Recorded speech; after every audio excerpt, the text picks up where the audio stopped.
Bonjour les amis et bienvenue dans le dernier volet de la trilogie sur les Africains qui ont transformé le monde par leur courage. Après les épisodes 22 et 23, voici maintenant l'histoire extraordinaire d'Africains qui, en refusant l'esclavage et la soumission, ont combattu la malchance, l'adversité des puissants États des tribunaux américains pour une seule raison, pouvoir retourner en Afrique. Ce faisant, ils ont bien malgré eux contribué de façon indirecte à l'avènement d'un fait majeur et déterminant du destin et de la civilisation actuelle américaine. Le Sankofa vous emmène visiter un bateau, une goélette nommée Amistad, Amitié en français, pour revivre une série d'événements historiques mis à l'écran en 1997 par Steven Spielberg et révélant le jeu magnifique de l'étincelant acteur béninois Djimon Hounsou. Éphéméride africaine, pas mon papa.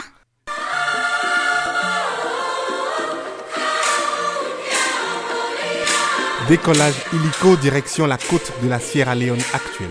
En ce jour de 1839, le soleil se lève et de ses rayons va éclairer lentement ce baraquement au bord de la plage.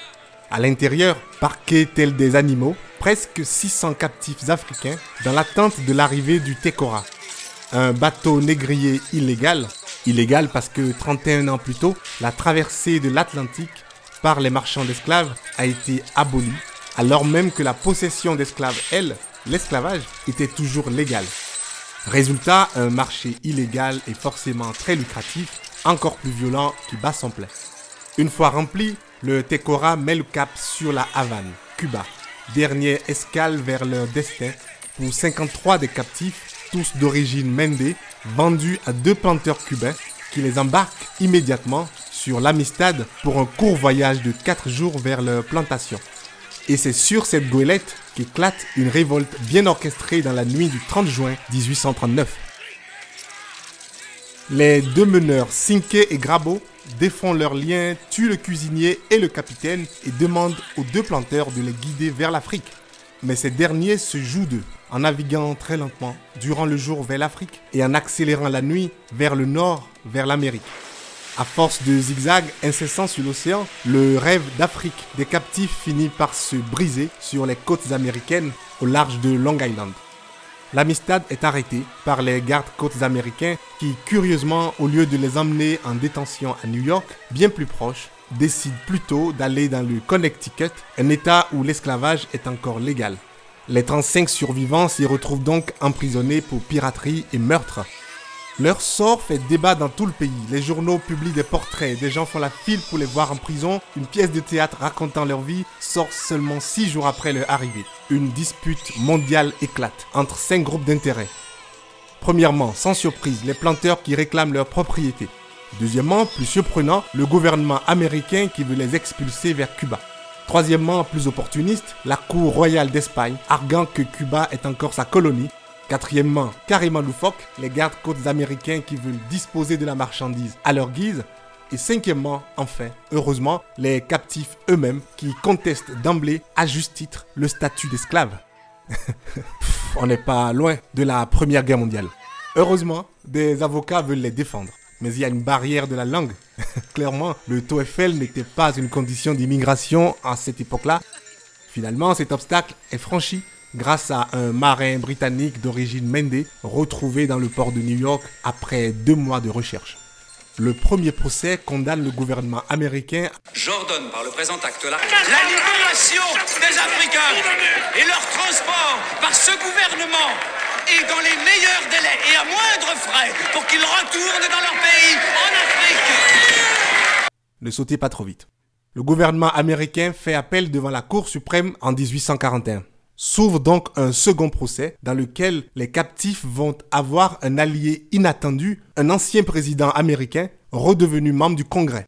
John Quincy Adams, 6e président américain, prononce un discours incroyable devant la Cour suprême qui tranche avec la modération habituelle des présidents Jefferson ou Washington. Eh bien, messieurs, je ne suis pas d'accord avec les brillants esprits du Sud et avec notre président qui apparemment partage leurs idées. Et je suggère que l'état naturel de l'humanité est plutôt, et je sais que cette idée est controversée, la liberté. La liberté. La preuve en est le mal qu'un homme, une femme ou un enfant se donnera pour la recouvrer. Il va briser ses chaînes, il va décimer ses ennemis. Il va essayer et essayer encore. Contre toute attente, contre tous les préjugés, de rentrer chez lui. Verdict encore en faveur des captifs, libres de rentrer chez eux, mais cette fois à leurs propres frais. Ce qu'ils parviennent à faire avec leur traducteur en décembre 1841, après 2 mois de petit boulot à New York. On ne sait pas ce qu'il est advenu de ces courageux Africains après leur retour en Afrique. Tout ça pour ça, seriez-vous tenté de penser. Et ce serait se tromper parce que l'impact de cette affaire sur l'avenir de l'Amérique est lui bien certain. Leurs 2 procès ont exacerbé les divisions déjà profondes entre abolitionnistes du Nord et esclavagistes du Sud, créant une polarisation inexorable qui explose finalement en guerre civile, la fameuse guerre de sécession à partir de 1861. Eh bien, chers amis, les livres d'histoire aujourd'hui disent beaucoup de choses sur la guerre de sécession. Mais cet impact-là, celui des esclaves africains, est très souvent oublié. Sciemment, peut-être. Et c'est bien dommage. Mon cliché africain du jour, c'est les repates.